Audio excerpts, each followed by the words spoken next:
Hello and welcome to the online platform of Rouse Academy for competitive exams. And I, Pragya Pandey, welcome you all to our very special series on daily news review. So, without wasting any time, let's see what is in the news.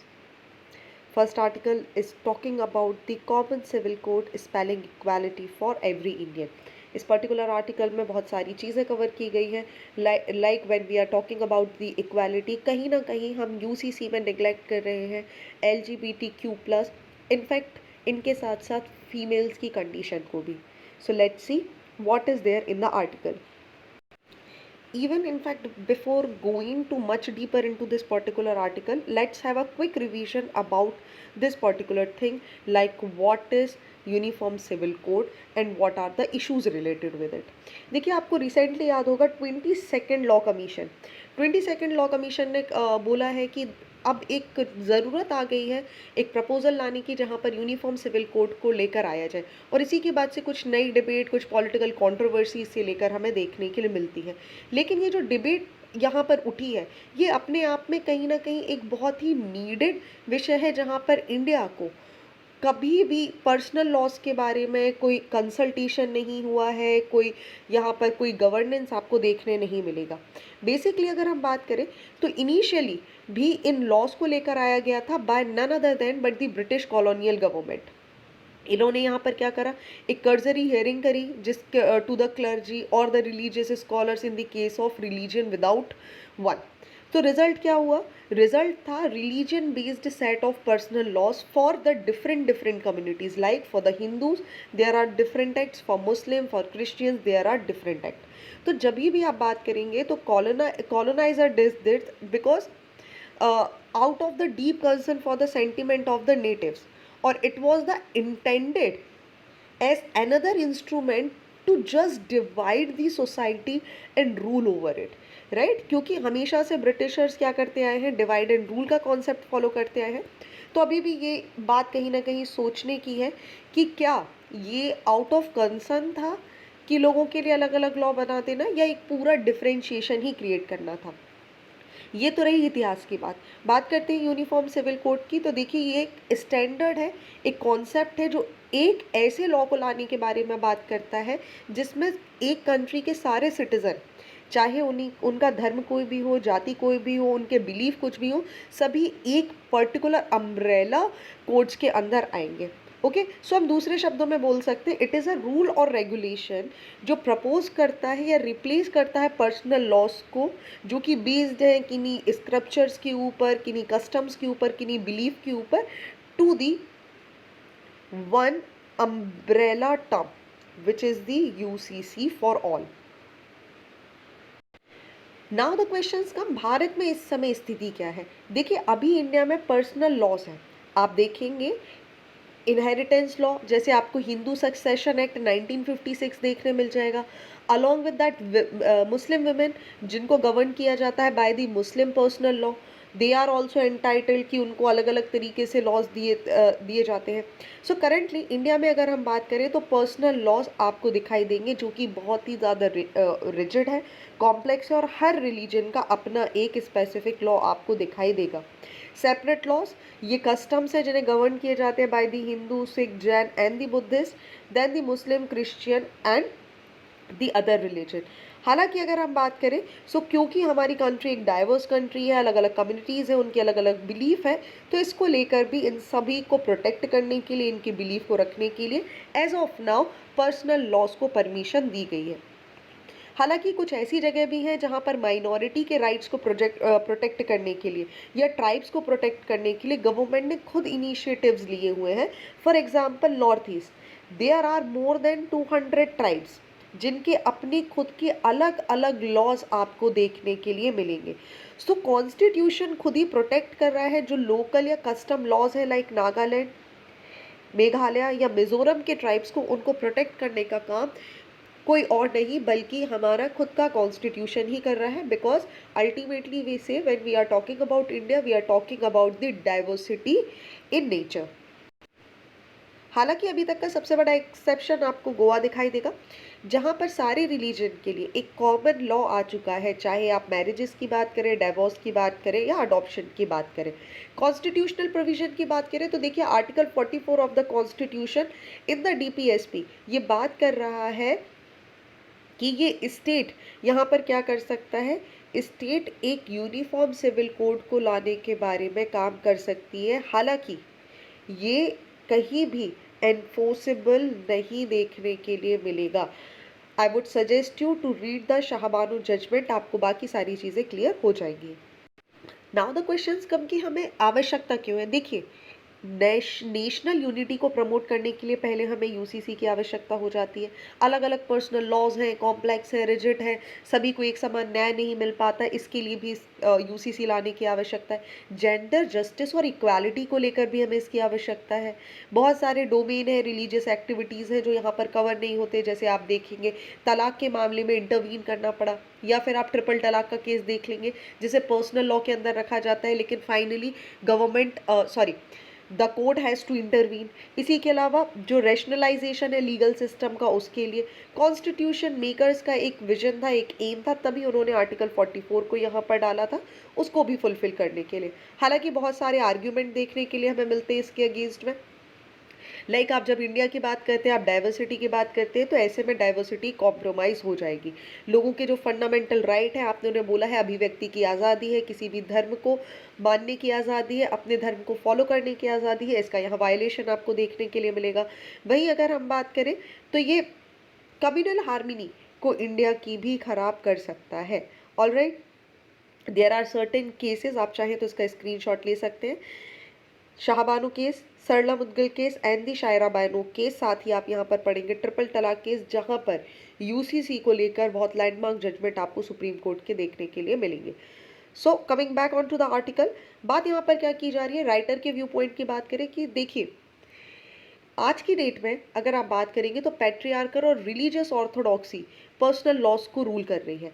Only there are man, they can be head of the Hindu undivided family, first thing.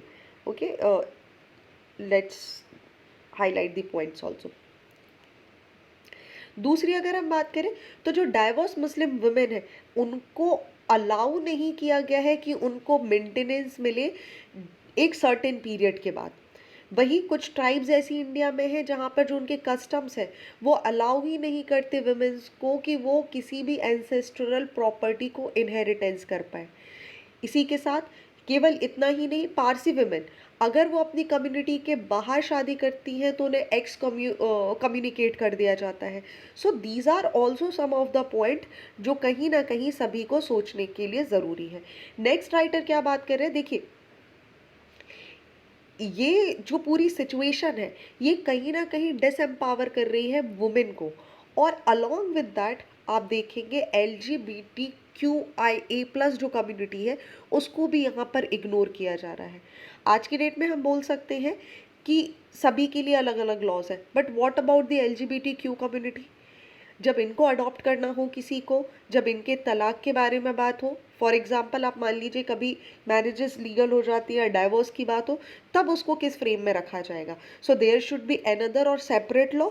So rather than doing it, एक particular एक जैसा law लाना बहुत ज़्यादा आवश्यक हो जाता है। अब देखिए, इसी के अलावा हम बोल सकते हैं कि हम डेमोक्रेसी की बात कर रहे हैं, ओके, और आज की जो करंट अप्रोच है पर्सनल लॉ की, उसके साथ आगे नहीं बढ़ा जा सकता। We can now see why we can not consider our self to be a democracy. बहुत अच्छी लाइन इसमें लिखी हुई है, क्योंकि जो पर्सनल लॉज को लेकर हमारा सोच है, हमारा व्यू पॉइंट है, वो कहीं ना कहीं हमें रिजिड या ऑर्थोडॉक्स बना रहा है। इंडियन कॉन्स्टिट्यूशन की बात करें तो वो पूरी तरीके से जंक हो चुका है कास्ट सिस्टम का। इनिशियल से अगर हम बात करें तो कहीं ना कहीं अनइक्वल राइट्स आपको देखने मिलेंगे मैन एंड विमेंस के, not alone man and women, but आपको इकोनॉमिकल प्रिविलेजेस भी देखने के लिए मिल जाएंगे। सो इसी को लेकर देखिए, there is a need for universal civil code जो सभी के ऊपर लगे, इर्रिस्पेक्टिव कि उसका फेथ क्या है, उसका जेंडर क्या है, not alone the gender but उनका सेक्सुअल ओरिएंटेशन क्या है, इन सभी को ध्यान में रखते हुए हमें क्या लाने की आवश्यकता है, हमें यूनिफॉर्म सिविल कोड लेकर आने की आवश्यकता है। This what this particular article is talking about. चलिए, moving on to the next article which is talking about the data protection bill. देखिए, यूनियन कैबिनेट ने फाइनली डिसाइड कर लिया है कि ये digital personal data protection bill को यहाँ पर पार्लियामेंट के मॉनसून सेशन में रखने वाले हैं। सो हमें जानना ये ज़रूरी है कि आखिर क्या विवाद है जो इस पर्टिकुलर बिल को लेकर हो रहे हैं, क्या चेंजेस हैं। So let's understand each and everything in detail. सबसे पहले बात कर लेते हैं इस पर्टिकुलर बिल के बारे में। देखिए, ये बिल अप्लाई होता है to all the processing of the digital personal data with in India, जहाँ पर जो डेटा है इसको कलेक्ट किया जाएगा ऑनलाइन या ऑफलाइन या किसी भी डिजिटल फॉर्म पे। साथ ही ये अप्लाई होगा ऐसी किसी भी प्रोसेसिंग पे जो इंडिया के बाहर है। अगर यहाँ पर जो सर्विसेज है, जो प्रोफाइलिंग है जिस भी इंडिविजुअल की जा रही है, वो पर्टिकुलर व्यक्ति आपको इंडिया से देखने के लिए मिलेगा। इस पूरे बिल को समझने के लिए आपको इसके 7 प्रिंसिपल्स को जानना ज़रूरी है। देखिए, सबसे पहले ये बिल बात कर रहा है कि जो पर्सनल डेटा है इसको ऑर्गेनाइजेशन एक मैनर में किया जाएगा, लॉफुल होगा, फेयर होगा, किसी भी व्यक्ति का यहाँ पर कंसर्न लिया जाएगा, साथ ही ट्रांसपेरेंट होगा। सेकेंडली अगर हम बात करें तो जो पर्सनल डेटा है इसको केवल और केवल must be only be used for the purpose for which it is collected। For example, किसी व्यक्ति का एक डेटा लिया गया है एक XYZ जानकारी के लिए, तो उसका इस्तेमाल केवल XYZ जानकारी के लिए ही होगा, उससे आगे नहीं। Next is talking about the data minimisation. चौथे प्रिंसिपल की हम बात करें तो ये एम्फसाइज करता है डेटा एक्यूरेसी को। जब इसको कलेक्ट किया जाएगा तो it should be accurate in nature. Fifth principle बात करता है कि कैसे पर्सनल डेटा को जिसको कलेक्ट किया जा रहा है उसको डिफ़ॉल्ट तरीके से यूज़ नहीं किया जाएगा, उसकी एक फिक्स्ड ड्यूरेशन होगी, like after a period of time that data should be deleted. Sixth principle यहाँ पर बात करता है कि एक रीजनेबल सेफगार्ड होना चाहिए जो इंश्योर करेगा कि कोई भी अनऑथराइज्ड कलेक्शन यहाँ पर नहीं किया गया है जब पर्सनल डेटा को कलेक्ट किया जा रहा था। सेवेंथ प्रिंसिपल बात करता है कि जो भी व्यक्ति है जो डिसाइड करते हैं जिनका पर्पस है या कि वो अपने डेटा को प्रोसेस कराना चाहते हैं, पर्सनल डेटा देना चाहते हैं, वो यहाँ पर अकाउंटेबल होंगे फॉर द डेटा प्रोसेसिंग। तो बिल के कुछ की फीचर्स हैं जिन बेसिक टर्मोलॉजीज को आपको जानना ज़रूरी है, तभी आपको ये पूरा का पूरा digital data personal protection bill समझ आएगा। देखिए, सबसे पहले बात की जा रही है data principal and data fiduciary. Data principal की अगर हम बात करें तो ये रेफर करता है ऐसे इंडिविजुअल को जिनका डेटा कलेक्ट किया जाने वाला है। For example, if you are a person A और अगर आपका डेटा कलेक्ट होने वाला है तो आपको डेटा प्रिंसिपल बोला जाएगा।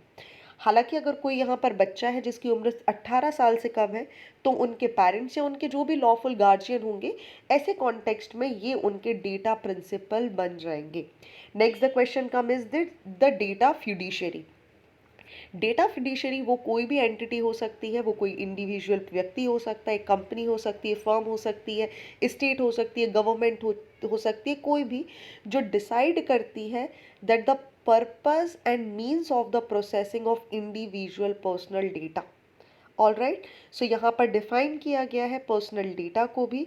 आप देखेंगे पर्सनल डेटा कोई भी ऐसा डेटा जो किसी इंडिविजुअल को आइडेंटिफाई करता हो, it is known as the personal data. Processing का मतलब क्या होगा?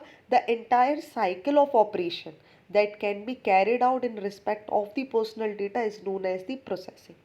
नेक्स्ट यहाँ पर बात की जा रही है इंडिविजुअल इन्फॉर्म्ड कंसेंट। देखिए, कोई भी व्यक्ति है अगर उसका डेटा यहाँ पर लिया जा रहा है तो उसका कंसेंट लेना भी बहुत ज़्यादा आवश्यक हो जाता है। until unless that particular person is not giving their consent for collection their data cannot be collected। along with that bill बात कर रहा है यहाँ पर राइट टू विड्रॉवल।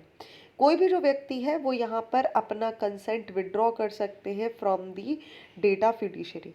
वहीं ये बिल कंज्यूमर को राइट देता है कि वो कंप्लेंट कर सकते हैं किसी भी डेटा फिड्यूशियरी के अगेंस्ट अगर वो यहाँ पर किसी व्यक्ति के डेटा का मिसयूज़ करें। नेक्स्ट यहाँ पर बात की जा रही है लैंग्वेज ऑफ इंफॉर्मेशन। देखिए, ये बिल इंश्योर करता है कि जो भी लीगल टर्म्स हैं ठीक है, डेटा कलेक्ट करते टाइम जो भी लैंग्वेज का इस्तेमाल किया जा रहा है, जो भी कम्युनिकेशन किए जा रहे हैं, that should be very easy. Suppose कोई व्यक्ति गुजराती बोलता है, तो वो अगर वो कंफर्टेबल है गुजराती में, तो ही आप क्या करेंगे, जो बेसिक इन्फॉर्मेशन है वो सारी की सारी उसकी रिस्पेक्टिव लैंग्वेज में यहाँ प्रोवाइड कराएंगे। Next is the significant data fiduciary. ये बात करता है एक सिग्निफिकेंट डेटा फिड्यूशरी के बारे में, जो डील करेगा high volume of personal data. Central government ने यहाँ पर डिफाइन किया है कि किसको डेजिग्नेट किया जाएगा, under which category they will be decided. बहुत सारे फैक्टर हैं उसमें, लाइक पर्सनल डेटा का वॉल्यूम कितना है, उसमें रिस्क कितना हो सकता है, पोटेंशियल इम्पैक्ट क्या होगा, और क्या इसका भारत की प्रभुसत्ता पर या सोवेरेनिटी या इंटीग्रिटी पर कोई असर पड़ेगा। इसको देखकर ही डेटा फिड्यूशरी को यहाँ पर डिसाइड किया जाएगा। Next is the data protection offer and auditor. देखिए, ये एंटिटीज यहाँ पर अपॉइंट करेंगे डेटा प्रोटेक्शन ऑफिसर को, जो रिप्रेजेंट करेगा इन व्यक्तियों को। They will be the point of contact for the grievance redressal. ठीक है, जैसे आप जाते हैं आपको कस्टमर केयर एक रिप्रेजेंटेटिव मिल जाते हैं जो आपकी ग्रीवियंस को सॉल्व करते हैं, something like that. Next is the right to erase data, which means and right to nominee. Data principal यहाँ पर अधिकार देता है कि कोई भी व्यक्ति कभी भी डिमांड कर सकता है डेटा फिड्यूशरी से कि उसका जो डेटा कलेक्ट किया गया है इसे इरेज कर दिया जाए। Also they have a right, suppose in case of any condition उनकी डेथ हो जाती है या उनको कोई बीमारी हो जाती है जहाँ पर वो अपने डिसीजन नहीं ले सकते, in that case they can also appoint a nominee, ऐसे इंडिविजुअल को जो उनके बिहाफ पे इनके राइट्स को एक्सरसाइज करेगा। Last is the cross border data transfer, sorry it's not last, there is a 9th point also. Cross border की बात करें तो ये बिल अलाउ करता है cross border storage and transfer of the data एक certain period, certain countries and certain territories के साथ। Last one is the financial penalties. Financial penalties की अगर हम बात करें तो फाइनेंशियल पेनल्टी बोलती है कि अगर किसी भी व्यक्ति को डेटा ब्रीचिंग किया जाता है तो यहाँ पर सर्टेन कंडीशंस हैं। अगर कोई ब्रीचिंग कर देता है या डेटा को प्रोटेक्ट नहीं कर पाता है तो ऐसी कंडीशन में 250 करोड़ रुपए तक का फाइन लगाया जा सकता है। ओके, अगर डेटा प्रोटेक्शन बोर्ड की कोई भी रेगुलेटरी या गवर्नमेंट की किसी आदेश को यहाँ पर नहीं माना जाता है या ऐसी कोई बॉडी इस चीज़ों का उल्लंघन करती है तो देखिए उनको 500 करोड़ रुपए तक का इनके ऊपर जुर्माना आपको देखने के लिए मिलेगा। नाउ तो क्वेश्चंस कम किया कि देखिए दिक्कत क्या है। देखिए NCPRI which is the national campaign for the people's right to information, यहाँ पर इनको कुछ कंसर्न है। कंसर्न क्या है, हमें ये जानना बहुत ज़्यादा आवश्यक है। देखिए, जो नया वर्जन है digital personal data protection bill का, जिसको इंट्रोड्यूस किया जाने वाला है पार्लियामेंट में, ये इंक्लूड करता है कुछ ऐसे सिग्निफिकेंट सेक्शंस को जो ऑल्टर कर रहे हैं section 8 clause 1 sub clause J of the 2005 RTI act. Section 1 sub clause जे बात करता है किसी भी इंडिविजुअल अलाउ करता है disclosure of personal information if it is in a larger public interest and has a relationship to the public activity or interest while avoiding unwarranted invasion of the privacy। so data protection bill यहाँ पर क्या कर रहा है, ये remove कर रहा है इस प्रोविजन को। ये प्रोहिबिट कर रहा है गवर्नमेंट एजेंसी को कि वो किसी भी तरीके का प्राइवेट इंफॉर्मेशन, चाहे वो पब्लिक इंटरेस्ट में हो या नहीं हो, उसको शेयर नहीं कर सकते। सो NCPRI एक प्रोमिनेंट एडवोकेसी ग्रुप है जो ट्रांसपेरेंसी के लिए काम कर रहा है 1996 से, और इन्होंने अलार्म दिया है कि ये जो बिल यहाँ प्रपोज किया जा रहा है ये कॉन्फ्लिक्ट ऑफ इंटरेस्ट क्रिएट करेगा with the section 8 clause 1 sub clause J of the 2005 RTI act. आगे अगर हम बात करें तो इन्होंने बात करी है कि जो एक्सेस है ग्रैनुअल इन्फॉर्मेशन का इंक्लूडिंग द पर्सनल इन्फॉर्मेशन, ये एसेंशियल हो जाता है एम्पावर करने के लिए किसी भी इंडिविजुअल व्यक्ति की वेलफेयर स्कीम कैसी होनी चाहिए, राइट्स क्या होंगे, इन सारी चीज़ों को। So they are also want that the proposed bill could impede public disclosure and create barriers and restriction in accessing the very crucial information.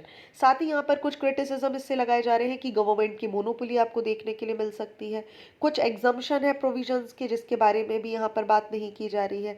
Data breach को लेकर एग्जैक्टली क्या प्रोटेक्शन हमें देखने मिलने वाली है, इसका भी कोई खास डिस्क्लोजर आपको यहाँ पर नहीं देखने के लिए मिलेगा। So the problem is this particular data protection bill, it is basically planning to amend the RTI Act section 8 clause 1 subclause D to read as exempting information under J which relates to the personal information. So if this particular amendment is made, all the information which can be released, which can be related to a person could be legally denied, and most information could be shown as being related to that particular person, and as a result the law would become a right to deny for the public information officer who do not wish to give out information for anyone. So whenever a PIO, which is the public information officer, wants to deny the information, they'll be have the power to deny it. So the proposed bill will define the term person very widely to include individual companies or the states. So this is one of the very big issue that we have to see जब इस bill को यहाँ पर monsoon session में रखा जाएगा. So most information except budget would be linked to one of these.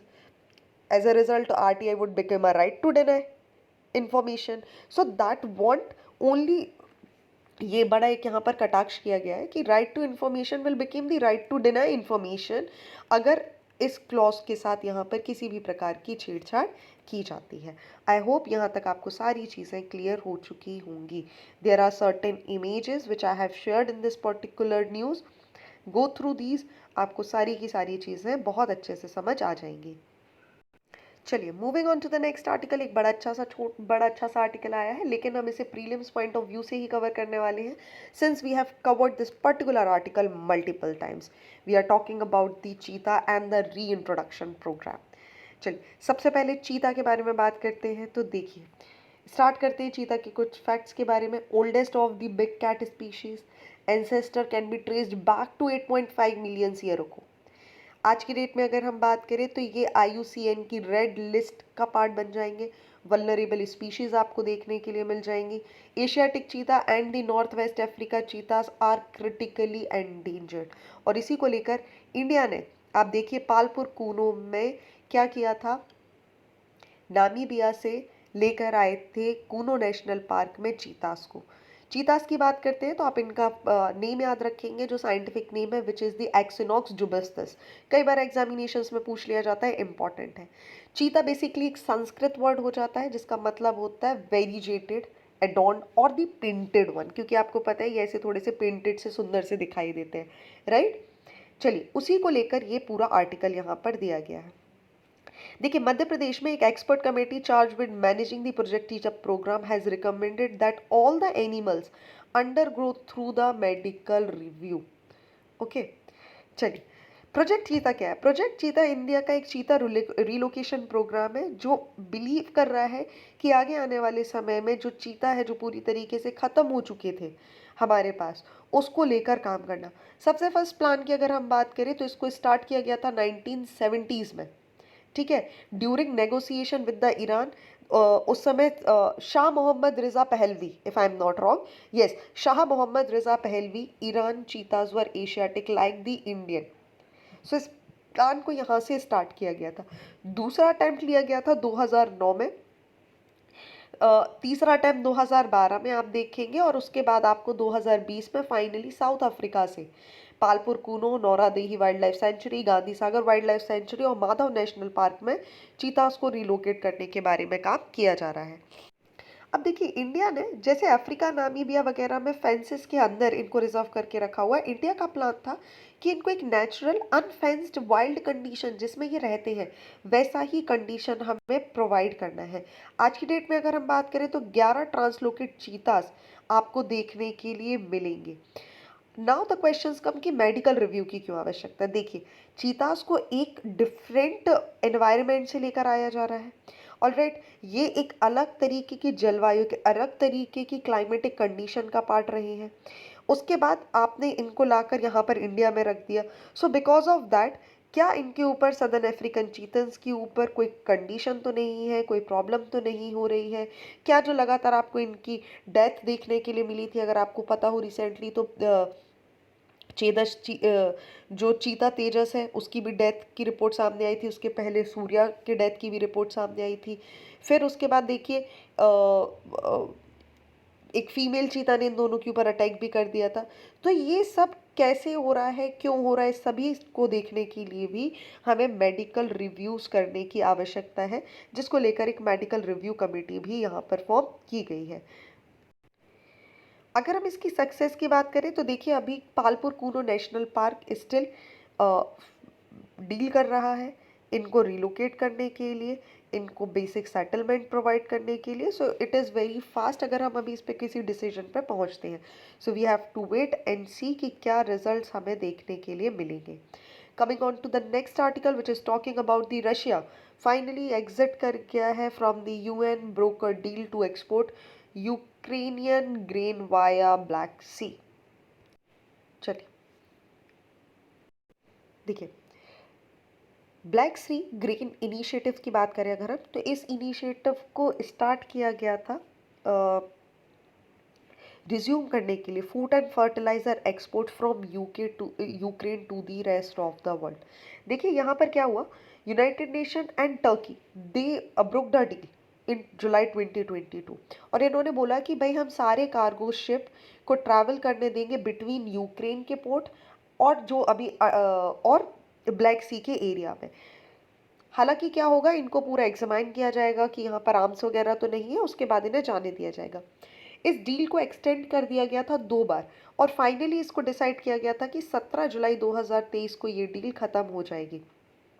ये agreement किया क्यों गया था, देखिए ये जो यूक्रेन जो फूड या फिर फर्टिलाइज़र प्रोवाइड करता है दूसरी कंट्रीज़ को वर्ल्ड में वहाँ तक पहुँचाने के लिए, इस इनिशिएटिव की वजह से जो एक्सपोर्ट है ग्रेन्स का, दूसरे फूड स्टफ्स का या फर्टिलाइजर्स का, जिसमें स्पेशली आपको अमोनिया देखने के लिए मिलेगा, इसको एक सेफ पैसेज प्रोवाइड किया गया मैरीटाइम कॉरिडोर के थ्रू, ताकि जो लोग हैं जिन तक ये पहुंचना चाहिए अपार्ट फ्रॉम दिस वॉर, ये यूक्रेन और ब्लैक सी की सहायता से बाकी दुनिया में पहुंच सके। कारण क्यों ऐसा, देखिए यूक्रेन की जब हम बात करते हैं तो वो वर्ल्ड के कुछ बिगेस्ट एक्सपोर्टर्स में से माना जाता है जब बात की जाती है फूड ग्रेन्स की, जैसे वीट और कॉर्न। एक मेजर कंट्रीब्यूटर हो जाता है ये यूनाइटेड नेशन के फूड एड प्रोग्राम का। जब रशिया ने यूक्रेन पर अटैक किया, इसको इन्वेड किया, सो कंट्री में यहाँ पर सारे पोर्ट्स को ब्लॉक कर दिया गया, जिसकी वजह से हुआ क्या, अचानक से फूड शॉर्टेज हो गई और प्राइजेस राइज हो गए। इसका एक सबसे बड़ा एग्जांपल हमें पाकिस्तान में देखने मिला था, जहाँ पे अचानक से वीट के प्राइजेस ने आसमान छू लिया था। इसी की वजह से आप देखें कि फाइनली यहाँ पर हुआ क्या है, रशिया इस डील से आउट हो गया है। ओके चलिए बात करते हैं नेक्स्ट आर्टिकल के बारे में। Multi dimensional poverty NITI Aayog ने अपनी यहाँ पर एक रिपोर्ट पेश कर दी। इन्होंने बोला है 13.5 करोड़ पीपल लिफ्ट आउट हो चुके हैं मल्टी डायमेंशनल पॉवर्टी से। ठीक है, जिसमें आप स्टेट्स का कुछ यहाँ पर रिकॉर्ड देख रहे होंगे, बिहार, झारखंड, मेघालय, उत्तर प्रदेश एंड मध्य प्रदेश। देखिए हुआ क्या है, इंडिया ने विटनेस किया है 13.5 करोड़ लोगों को कि ये 2015-16 से लेकर 19-20 के बीच में क्या हो गए हैं, एक मल्टी डायमेंशनल पॉवर्टी से बाहर हो चुके हैं। जो सबसे तेज़ी के रिडक्शंस हमें देखने मिले हैं वो देखने मिले हैं उत्तर प्रदेश, मध्य प्रदेश, उड़ीसा और राजस्थान में। बात करा जाए अगर मल्टी डायमेंशनल पॉवर्टी के बारे में, इस रिपोर्ट के बारे में, तो देखिए national multi dimensional, I am again saying it is a national, okay, national multi dimensional poverty index एक प्रोग्रेस रिव्यू रिपोर्ट है जिसको रिलीज किया जाता है bye the NITI Aayog. Multidimensional poverty index identify करता है acute deprivation in the different sector like health, education, standard of living by interrogating 10 indicators. ठीक है, एमपीआई देखता है कि कैसे लोग एक्सपीरियंस करते हैं पॉवर्टी को इन मल्टीपल एस्पेक्ट। सो ये बेसिकली बेस करता है national family health survey NFHS 5 2019 and 20। आप देख रहे होंगे इनका यहाँ पर कंपेयर किया गया है। ये बिल्ड करता है एक baseline report for India's national MPI. एक वर्ल्ड का एमपीआई अलग आता है, इसके बाद आप देखेंगे एक नीति आयोग अपना खुद का एमपीआई यहाँ पर लॉन्च करती है जो कि नेशनल फैमिली हेल्थ सर्वे पे आधारित होता है। देखिए ये एक ब्रॉड मेथोडोलॉजी है जो यहाँ पर ग्लोबल फॉर्म में क्या हो रहा है और इंडिया में क्या कंडीशन है, इन 3 equally weightage dimension health, education and standard of living, उसमें डिसाइड किया जाता है। इसको लगभग 12 एसडीजीज जो है, 12 सस्टेनेबल गोल के जो इंडिकेटर है, like nutrition, adolescence, child and adolescent mortality, maternal health, years of schooling कितने हैं, कितने स्कूल्स को अभी तक अटेंड किया है, कितनी क्लासेस को, कुकिंग फ्यूल की सुविधा कैसी है, क्या अभी भी चूल्हे पे खाना बनाया जा रहा है या प्रॉपर एलपीजी है, सैनिटेशन की कंडीशन क्या है, ड्रिंकिंग वाटर फैसिलिटीज़ कैसी हैं, इलेक्ट्रिसिटी है या नहीं है, घर पक्का है या नहीं है, असेट कितनी है, लाइक साइकिल है, 4 व्हीलर है या नहीं है, बैंक अकाउंट है या नहीं है, इसके आधार पर ये रिपोर्ट्स यहाँ पर बनती है। रिपोर्ट की फाइंडिंग्स की बात करें जो कुछ इंपॉर्टेंट चीज़ें हैं जो आपको पता होना चाहिए। इम्प्रूवमेंट देखने के लिए मिला है हमें 12 के 12 इंडिकेटर्स में। इसी के हिसाब से अगर हम बात करें तो डिक्लाइन हुआ है 9.89%। कहाँ पर? इंडिया की मल्टी डायमेंशनल पुवर्टी में। दैट मीन्स अगर आप बात करेंगे तो रूरल एरिया ने विटनेस किया है fastest decline in poverty from nothing but the 32.59% to 19.28%।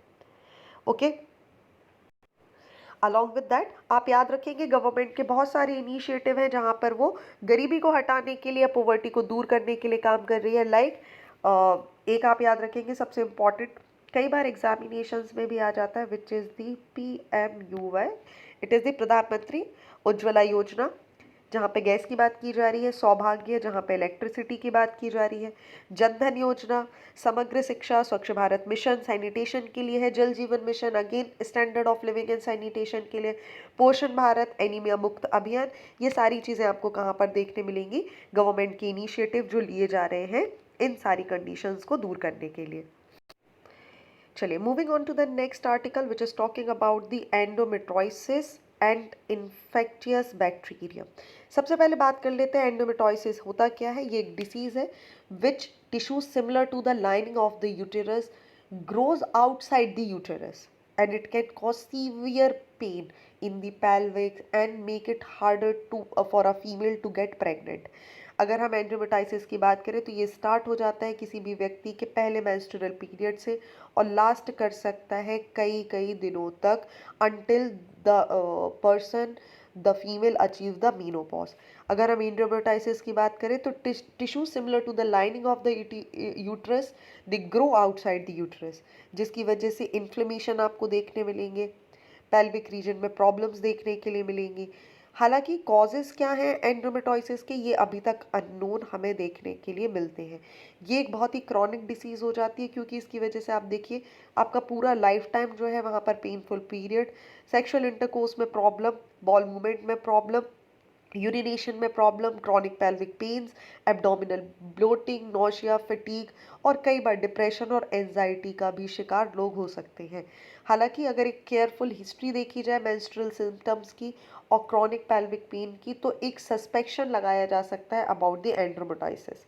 हालांकि there are several screening tools जो यहाँ पर टेस्ट किए जाते हैं और प्रपोज किए जाते हैं। हालांकि करेंटली अगर हम बात करें तो किसी को भी परफेक्ट वैलिडेशन मानना is not at all sure. हालांकि ओवेरियन एंडोमेट्रिया अगर हम बात करें तो इसको MRI या अल्ट्रासोनोग्राफी के थ्रू भी कंफर्म किया जा सकता है। अब जो नई स्टडी हुई है, हालांकि अभी इस पे हम कुछ कंफर्म बात नहीं करेंगे, इसमें अंदाज़ा लगाया गया कि ओरल कैविटी और एंडोमेट्राइसिस में क्या रिलेशन आपको देखने के लिए मिलेंगे।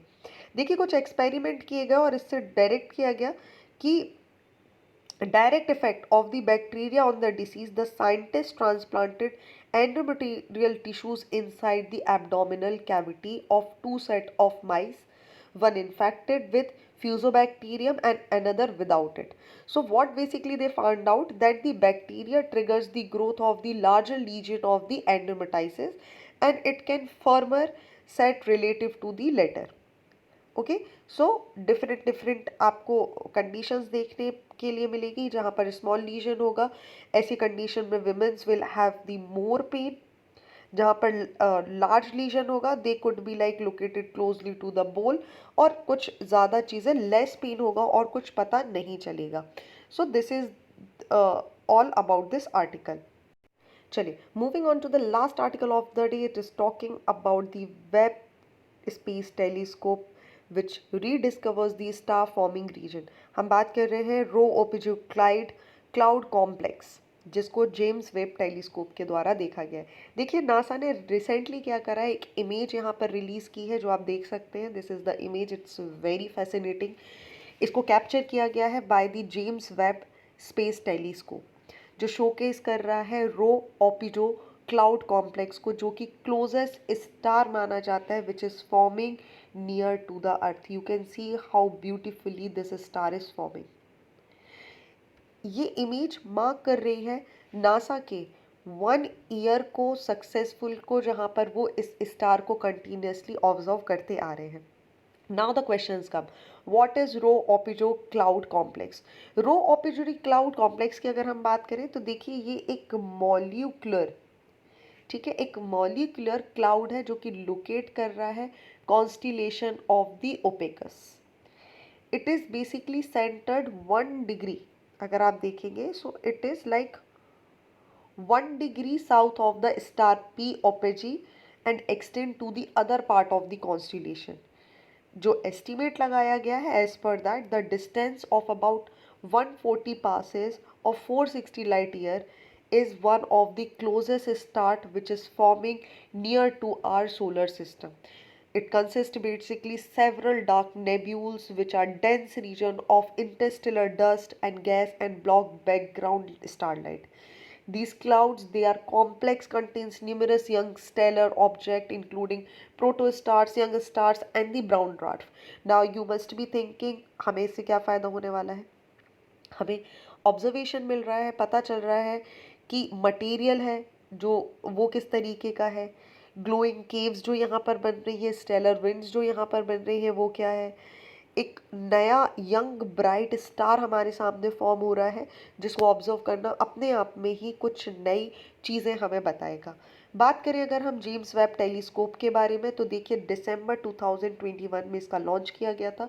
लॉन्चिंग एजेंसी की अगर हम बात करें तो NASA, European space agency and Canadian space agency ने मिलकर इसको लॉन्च किया था। लोकेशन की बात करें तो सन अर्थ L2 which is the larging point approximately 1.5 million kilometre beyond the earth orbit, इसको यहाँ पर लगाया गया है। साइज एंड कैपेसिटी की अगर हम बात करें तो ये largest most powerful infrared space telescope है, जिसने सक्सेस किया है हबल टेलीस्कोप को।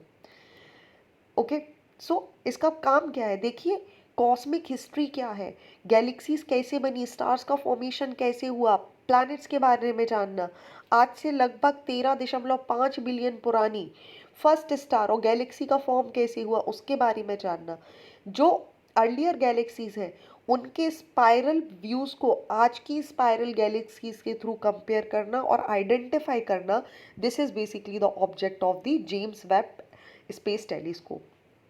सो ये थे आज के इम्पॉर्टेंट आर्टिकल। आई होप आपको सारी चीज़ें क्लियर हो चुकी होंगी। सो अभी तक अगर आपने विजिट नहीं किया है Rouse Academy, so do visit Rouse Academy. We have multiple designed courses for you people, जो आपके स्पेसिफिकली आपकी पर्टिकुलर प्रॉब्लम या समस्या को देखते हुए डिज़ाइन किए गए हैं। लाइक वी हैव बुनियाद course which is NCERT foundation course, जो आपको NCERT से तैयारी करवाएगा आपके सिलेक्शन तक के लिए। So do visit Rouse Academy. Thank you and see you tomorrow.